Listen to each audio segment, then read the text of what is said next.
안녕하세요. 차트 승부사 고니입니다. 트레이더 10명 중 9명은 결국 돈을 잃습니다. 이것은 제 개인적인 생각이 아니라 수십 년 동안 누적되어 온 통계입니다. 상승장에서는 비교적 쉽게 돈을 벌 수 있습니다. 하지만 진짜 문제는 하락장이죠. 하락장이 시작되면 그동안 벌어놓은 수익을 그대로 반납하고 심지어 엄청난 손실을 봅니다. 그리고 결국 사람들은 시장을 떠납니다. 그런데 이런 치열한 시장 안에서 수십 년 동안 꾸준히 자산을 키워온 엄청난 트레이더가 있습니다. 다른 사람들이 손실을 볼 때도 이 사람은 시장의 흐름에 맞춰 대응하면서 계속 살아남았습니다. 이 사람에게는 절대 무너지지 않는 하나의 도구가 있었기 때문입니다. 그 사람이 바로 아담 쿠입니다. 그는 유튜브 골드 버튼을 받은 만큼 많은 구독자를 보유한 트레이더이자 투자 교육가입니다. 하나로 약 130억 원 규모의 포트폴리오를 직접 만들어냈으며 온라인과 오프라인을 아우르는 투자 교육 플랫폼도 운영하고 있습니다. 처음에 사람들은 그의 성과를 쉽게 믿지 않았습니다. 하지만 아담 쿠는 자신의 매매 과정과 계좌를 공개하면서 실제로 어떤 기준으로 매매하는지를 보여줬습니다.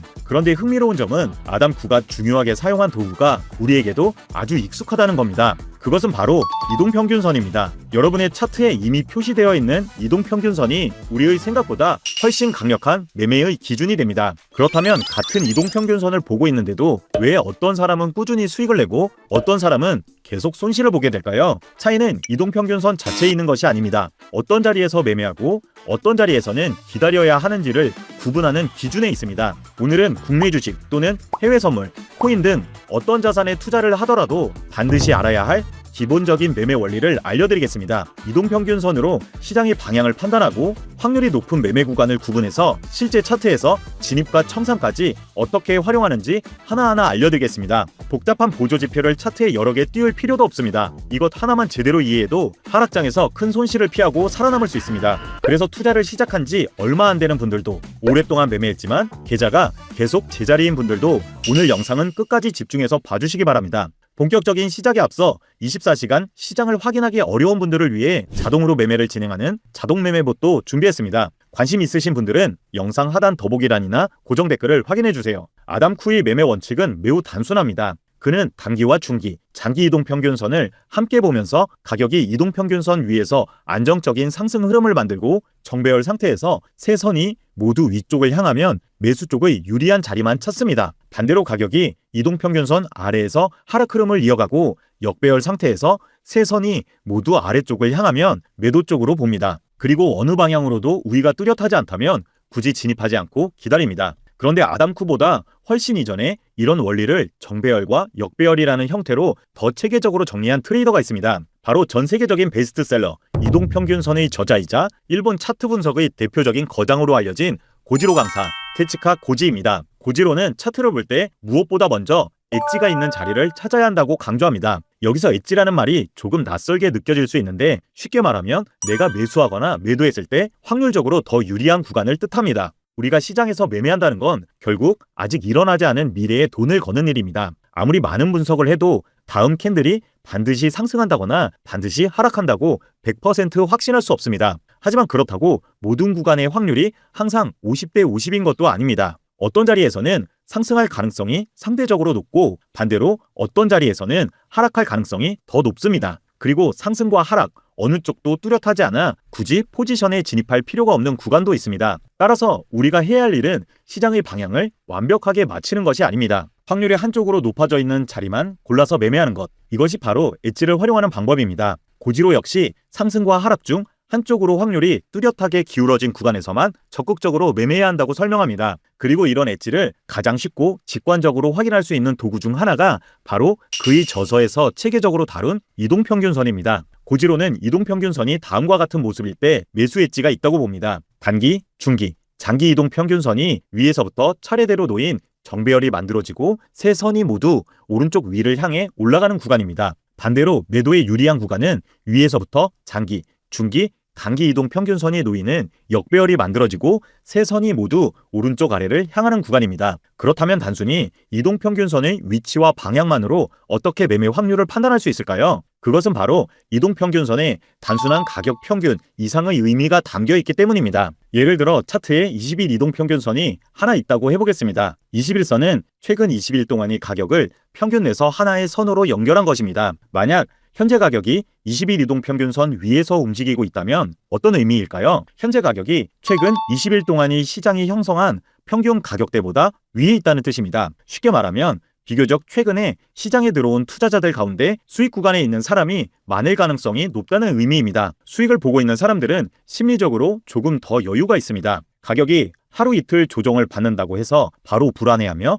물량을 내놓을 가능성도 상대적으로 낮아집니다. 반대로 현재 가격이 20일 이동평균선 아래에 있다면 어떻게 될까요? 최근 평균 가격대인 이평선보다 현재 가격이 낮기 때문에 최근에 매수한 투자자들 가운데 손실 구간에 있는 사람이 많을 가능성이 높아집니다. 이런 투자자들은 가격이 조금만 반등해도 이런 생각을 하게 됩니다. 조금만 더 올라오면 본전에서 나가야겠다. 이런 심리가 쌓이면서 이동평균선 근처에서 매도 물량이 나올 가능성도 커집니다. 그래서 이동평균선은 단순히 가격의 평균을 이어놓은 선으로만 보기보다 일정 기간 시장이 형성한 평균 가격대를 기준으로 현재 위치에 따른 시장 참여자들의 심리를 가늠할 수 있는 선으로 이해할 수 있습니다. 이 원리는 아담 쿠가 추세의 방향을 중요하게 보는 이유와도 연결됩니다. 상승 추세에서 매수하는 건 단순히 가격이 오르고 있기 때문만은 아닙니다. 시장 참여자들의 평균적인 심리 역시 매수자에게 상대적으로 유리한 방향으로 형성될 가능성이 높기 때문입니다. 이동평균선이 하는 가장 기본적인 역할은 복잡하게 움직이는 가격 속에서 전체적인 흐름을 보여주는 것입니다. 우리가 보는 캔들 차트는 생각보다 움직임이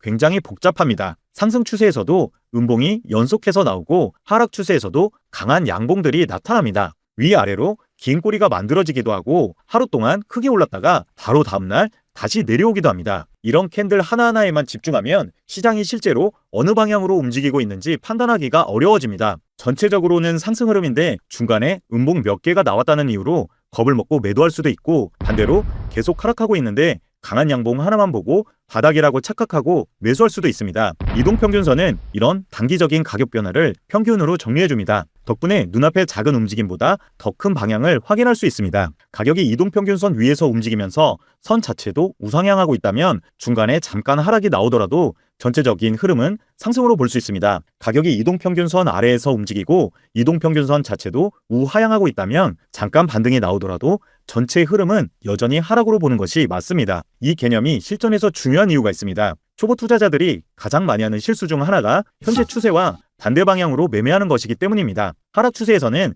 가격이 많이 떨어졌다는 이유로 이제 가격이 싸다고 판단해 매수합니다. 하지만 이때 이동평균선은 여전히 우하향하고 있어 하락 추세가 이어질 가능성이 높습니다. 반대로 상승 추세에서는 너무 많이 올랐다고 생각해 서둘러 매도합니다. 이 경우 역시 이동평균선이 여전히 우상향하고 있다면 상승 추세가 이어질 가능성이 높습니다. 결국 가격이 많이 떨어졌다는 이유만으로 매수하거나 많이 올랐다는 이유만으로 매도하면 이동평균선이 보여주는 시장의 큰 흐름과 반대로 매매하게 될 수 있습니다. 이동평균선을 제대로 활용하면 적어도 현재 시장이 어느 방향으로 움직이고 있는지를 확인하고 그 흐름에 맞춰 매매할 수 있습니다. 여기서 한 가지 중요한 부분이 있습니다. 이동평균선 하나만으로도 현재 흐름을 어느 정도 확인할 수 있지만 시장에는 하나의 추세만 존재하는 것이 아닙니다. 단기, 중기, 장기 흐름이 동시에 움직이고 있습니다. 예를 들어 어떤 종목이 장기적으로 강한 상승 추세에 있더라도 단기적으로 며칠 동안 큰 조정을 받으면 단기 이동평균선은 일시적으로 꺾일 수 있습니다. 반대로 장기적으로 하락 중인 종목에도 며칠 동안은 강한 반등이 나올 수 있습니다. 이런 상황에서 이동평균선 하나만 보고 있다면 단기 흐름과 장기 추세를 혼동하기 쉽습니다. 그래서 아담쿠와 고지로 모두 세부 설정값에는 차이가 있지만 단기와 중기, 장기 흐름을 여러 이동평균선을 통해 확인하는 방식을 중요하게 활용합니다. 고지로는 5일, 20일, 40일 이동평균선을 사용하고 아담쿠의 실전 방식에서는 10일, 20일, 50일 이동평균선을 활용합니다. 다만 숫자 자체를 무조건 외울 필요는 없습니다. 더 중요한 것은 각 선이 어떤 역할을 하는지 이해하는 것입니다. 단기 이동평균선은 가격 변화에 가장 빠르게 반응합니다. 최근 매수세와 매도세의 흐름이 어떻게 변하고 있는지를 가장 먼저 보여주는 신호입니다. 중기 이동평균선은 단기선보다 반응이 조금 느리지만 그만큼 짧은 움직임의 영향을 덜 받습니다. 그래서 현재 추세가 일시적인 움직임인지 어느 정도 이어지는 흐름인지를 판단하는 중심 기준이 됩니다. 장기 이동평균선은 세 선 가운데 가장 천천히 움직입니다. 대신 차트에서 가장 큰 방향을 보여줍니다. 단기적으로 가격이 크게 흔들리더라도 장기 이동 평균선이 꾸준히 우상향하고 있다면 큰 상승 구조는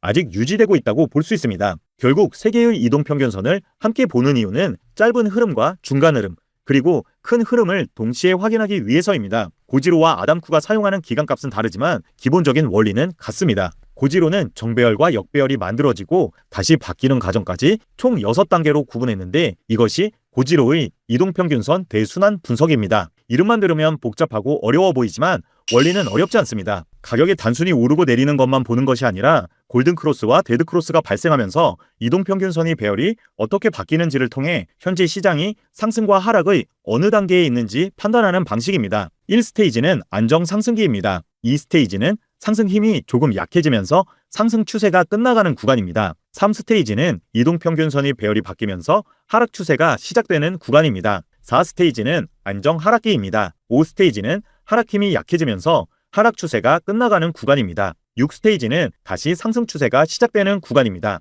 이 6단계를 똑같이 중요하게 외우고 익힐 필요는 없습니다. 실전에서 가장 중요한 구간은 우리에게 엣지가 있는 1스테이지 안정 상승기와 4스테이지 안정 하락기입니다. 그 이유는 이 두 구간이 상승과 하락의 방향이 가장 뚜렷하기 때문입니다. 나머지 2, 3, 5, 6스테이지는 기존 추세가 끝나고 새로운 추세로 넘어가는 전환 과정입니다. 차트를 보면서 각 단계를 하나씩 살펴보겠습니다. 먼저 1스테이지입니다. 위에서부터 단기선, 중기선, 장기선 순서의 정배열이 만들어지고 세 이동평균선이 모두 우상향 중입니다. 이 구간이 고지로가 말하는 매수 엣지 구간입니다. 중간에 작은 음봉이나 짧은 조정이 나왔다고 바로 포지션을 정리하는 것이 아니라 정배열과 우상향 흐름이 계속 유지되는지를 먼저 확인합니다. 전체 구조가 그대로라면 작은 가격 변화에 반응해서 계속 사고 팔기보다 상승 추세를 따라가는 것이 중요합니다. 하지만 상승 추세가 계속 이어지는 것은 아닙니다. 가격이 조정을 받기 시작하면 변화에 가장 민감한 단기 이동 평균선이 먼저 꺾입니다. 단기선이 중기선 아래로 내려가기 시작하는 구간이 2스테이지입니다. 다만 단기선 하나가 꺾였다고 바로 상승 추세가 끝났다고 판단하지는 않습니다. 중기선 혹은 장기선의 상승 방향이 유지되고 있다면 단순한 눌림목일 가능성도 있기 때문입니다. 하지만 이후 배열이 더 바뀌면서 단기선이 장기선 아래까지 내려가기 시작하면 상황이 달라집니다. 이 구간 이후가 3스테이지입니다. 이때부터는 기존 상승 추세가 끝나고 하락으로 전환될 가능성을 본격적으로 확인해야 합니다. 따라서 2와 3스테이지에서는 새로운 매매를 서두르기보다 기존 상승 구조가 계속 유지되는지 아니면 바뀌기 시작하는지를 지켜보는 전환 구간으로 이해하면 됩니다. 4스테이지에서는 다시 방향이 뚜렷해집니다. 위에서부터 장기선, 중기선, 단기선 순서의 완전한 역배열이 만들어지고 세 이동평균선이 모두 우하향합니다. 1스테이지가 대표적인 매수 엣지 구간이라면 4스테이지는 대표적인 매도 엣지 구간입니다. 이런 구간에서 초보자들이 자주 하는 실수가 있습니다. 이 정도 떨어졌으면 이제 바닥이겠지? 이렇게 생각하면서 계속 물을 타거나 매수 진입을 하는 겁니다. 하지만 이동평균선의 구조는 여전히 하락 방향을 가리키고 있습니다. 따라서 이런 구간에서는 섣불리 바닥을 예상하기보다 매도 쪽에 우선순위를 두거나 최소한 매수를 피하는 것이 원칙입니다. 하지만 하락 추세도 계속 이어지는 것은 아닙니다.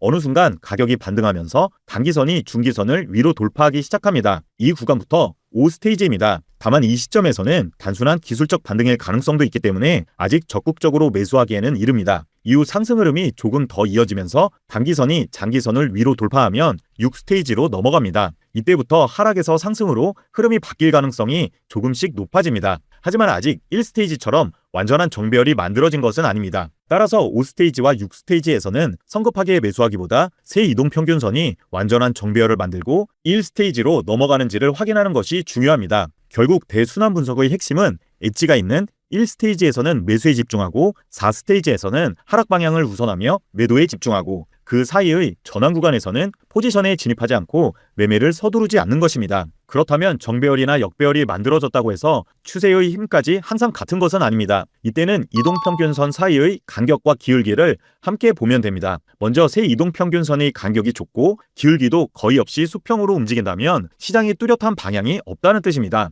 이런 구간에서는 정배열이나 역배열이 잠시 만들어지더라도 추세의 힘이 약하기 때문에 횡보할 가능성이 높습니다. 반대로 정배열 상태에서 세 이동평균선의 간격이 점점 벌어지면서 모두 위쪽으로 가파르게 올라간다면 상승 추세의 힘이 강해지고 있다고 볼 수 있습니다. 평균 가격이 계속 높아지면서 단기, 중기, 장기 흐름이 모두 같은 방향으로 움직이고 있기 때문입니다. 하락 추세에서는 반대로 보면 됩니다. 역배열 상태에서 세 이동평균선의 간격이 점점 벌어지고 기울기도 아래쪽으로 가팔라진다면 하락 힘이 강해지고 있는 구간입니다. 따라서 이동평균선은 배열만 보는 것이 아니라 선 사이의 간격이 얼마나 벌어져 있는지와 어느 방향으로 기울어지고 있는지를 함께 확인해야 현재 추세의 힘까지 판단할 수 있습니다. 이제 이 원리를 실제 차트에 적용해 보겠습니다. 지금 보시는 차트는 아담9의 기준에 맞춰 10일, 20일, 50일 이동평균선을 적용하겠습니다. 고지로와 아담9의 추세 매매에서 공통적으로 활용하기 좋은 구조가 바로 상승 추세 이후의 눌림목과 박스권 돌파 매매법입니다. 먼저 가격이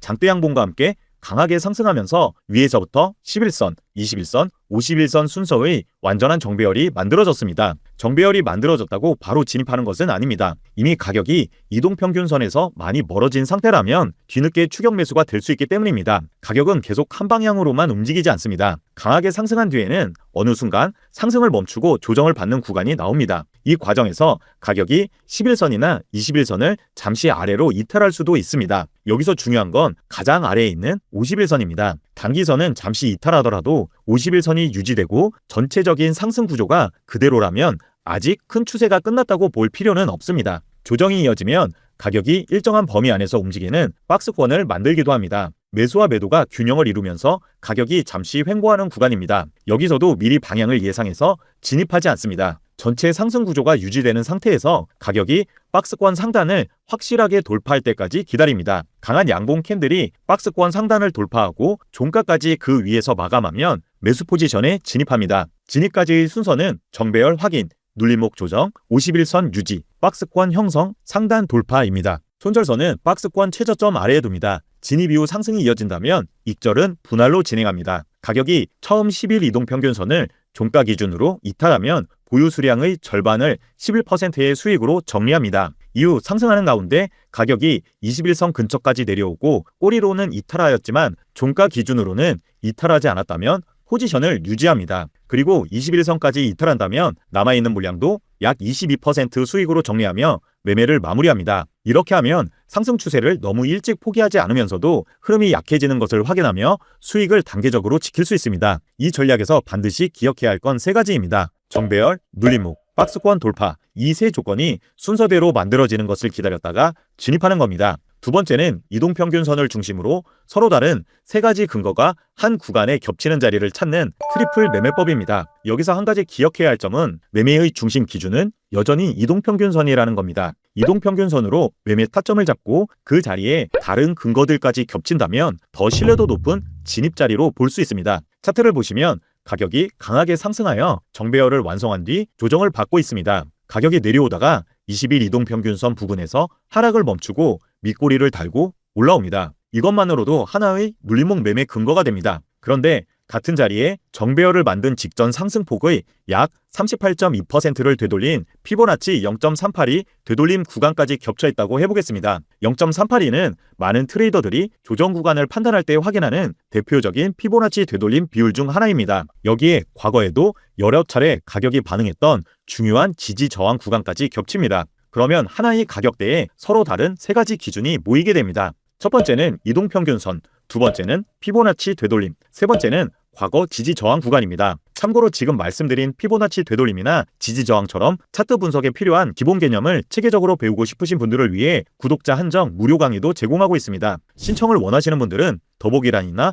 고정 댓글을 확인해주세요. 이렇게 서로 다른 기준을 사용하는 투자자들이 같은 가격대를 중요하게 볼 가능성이 높아지는 겁니다. 다만 3가지 조건이 겹쳤다고 바로 매수하는 것은 아닙니다. 마지막으로 반등 흐름이 이어지는지를 캔들 패턴을 통해 한 번 더 확인합니다. 지금과 같이 해당 구간에서 이전 음봉을 완전히 감싸는 상승 장악형 캔들이 나타난다면 매수세가 들어오고 있다는 추가 신호가 됩니다. 이 상승 장악형 캔들이 종가까지 완성된 뒤 매수에 진입합니다. 손절은 여러 조건이 겹친 구간의 아래에 두고 익절은 트리플 매매법 역시 11선을 이탈하면 절반, 21선을 이탈하면 나머지 물량을 정리합니다. 정리하면 트리플 매매법은 이동평균선을 중심으로 자리를 먼저 판단하고 피보나치와 지지 저항이 같은 가격대에서 겹치는지를 확인한 뒤 실제 캔들의 반응까지 보고 진입하는 방식입니다. 세 번째는 이동평균선의 수급 레이더 지표를 함께 활용하는 방법입니다. 여기서 질문 하나 드리겠습니다. 지금 화면에서 보시는 것처럼 가격은 계속 하락하고 있고 이동평균선도 우하향하고 있습니다. 그런데 밑꼬리가 긴 음봉이 나왔습니다. 계속 매도 포지션을 유지해야 할까요? 아니면 수익을 실현해야 할까요? 이동평균선을 보면 전체적인 추세는 확인할 수 있지만 지금 이 캔들 안에서 매수와 매도 중 어느 쪽 힘이 더 강한지까지는 알기 어렵습니다. 그래서 함께 확인하는 것이 거래량입니다. 가격이 움직일 때 거래량까지 증가한다면 그만큼 많은 시장 참여가 있었다는 뜻이기 때문에 그 움직임에 얼마나 힘이 실렸는지를 판단하는 중요한 기준이 됩니다. 하지만 일반 거래량에도 한계가 있습니다. 거래가 체결되려면 반드시 사는 사람과 파는 사람이 동시에 있어야 합니다. 누군가 한 개를 샀다면 반대편에서는 한 개를 팔아야 거래가 성립합니다. 지금처럼 가격과 거래량이 함께 상승하더라도 거래량 막대만으로는 그 안에서 매수와 매도 중 어느 쪽이 더 적극적으로 움직였는지는 바로 알 수 없는 거죠. 여기서 알아야 할 개념이 지정가 주문과 시장가 주문입니다. 지정가는 원하는 가격과 수량 주문을 걸어놓는 방식이고, 시장가는 원하는 수량을 현재 나와 있는 가격에서 바로 사거나 파는 방식입니다. 쉽게 말해 지정가는 기다리는 주문이고, 시장가는 지금 바로 거래하려는 적극적인 의지가 나타나는 주문입니다. 따라서 단순히 거래량이 많았는지만 보는 것이 아니라 매수와 매도 중 어느 쪽에서 이런 적극적인 주문이 더 강하게 들어오고 있는지를 확인하는 것도 중요합니다. 이처럼 거래량을 매수와 매도로 나누고 어느 쪽에 힘이 실리고 있는지를 분석하는 방법은 우리에게는 다소 생소할 수 있지만, 미국을 비롯한 해외 상위권 트레이더들은 필수적으로 오더플로우나 풋프린트 같은 형태로 매매에 활용합니다. 제가 사용하는 수급 레이더는 이런 시장가 매수와 매도를 좀 더 쉽게 확인하기 위한 참고 지표입니다. 거래량 안에서 시장가 매수는 핑크색 막대, 시장가 매도는 하늘색 막대로 표현해 매매에 들어가기 전이나 포지션을 유지하는 과정에서 어느 쪽이 우위에 있는지를 확인할 수 있습니다. 마지막 캔들을 다시 보겠습니다. 겉으로는 가격이 하락한 음봉이고 거래량도 증가했기 때문에 매도세가 강해 보입니다. 그런데 수급 레이더에서는 오히려 매수 우위가 강하게 나타납니다. 이후 가격은 이동평균선들을 차례로 돌파하며 강한 상승 흐름을 이어갑니다. 반대로 이동평균선이 정배열을 유지하는 가운데 양봉으로 마감했고, 가격 상승 흐름과 함께 거래량도 증가하는 모습입니다. 그런데 수급 레이더를 보면 거래량이 크게 늘어난 양봉임에도 시장가 매도세가 매수세보다 2배 이상 강하게 나타납니다. 이후 흐름을 지켜보면 지금까지 유지되었던 상승세가 마무리되고 하락으로 전환하였습니다. 이처럼 양봉인데 매도세가 강하거나 반대로 음봉인데 매수세가 강하게 나타날 수도 있습니다. 이처럼 가격의 방향과 실제 수급의 방향이 서로 엇갈리는 현상을 다이버전스, 쉽게 말해 괴리 현상이라고 합니다. 이런 모습은 기존 추세의 힘이 약해지거나 방향이 바뀔 수 있는 구간을 판단할 때 좋은 참고가 됩니다. 다만 수급 레이더만 보고 매수와 매도를 결정하는 것은 아닙니다. 이동평균선으로 시장의 큰 흐름을 먼저 확인하고 수급 레이더를 통해 그 흐름 속에서 매수와 매도의 힘이 어떻게 바뀌는지 한 발 앞서 확인해서 매매에 활용합니다. 이렇게 시장의 방향과 수급을 동시에 확인하는 것이 이동평균선 매매를 보다 정밀하게 완성하는 핵심입니다. 오늘 영상에서 활용한 수급 레이더 지표는 구독자분들께 무료로 제공해드릴 예정입니다. 지표를 받아보고 싶으신 분들은 댓글에 수급 레이더라고 남겨주세요. 그리고 고정 댓글이나 영상 하단 더보기란이 링크로 들어오셔서 원하는 지표명에 수급 레이더라고 메시지를 보내주시면 확인하는 대로 전달해드리겠습니다. 지금까지 차트 승부사 곤이었습니다. 오늘 영상이 도움이 되셨다면 구독과 좋아요, 알림 설정까지 부탁드립니다. 영상을 보시면서 궁금한 점이나 이해가 안 되는 것이 있다면 댓글로 남겨주세요. 하나하나 읽고 답변 드리겠습니다. 다음 영상에서도 실전적이고 유익한 내용으로 찾아오겠습니다. 끝까지 시청해주셔서 감사합니다.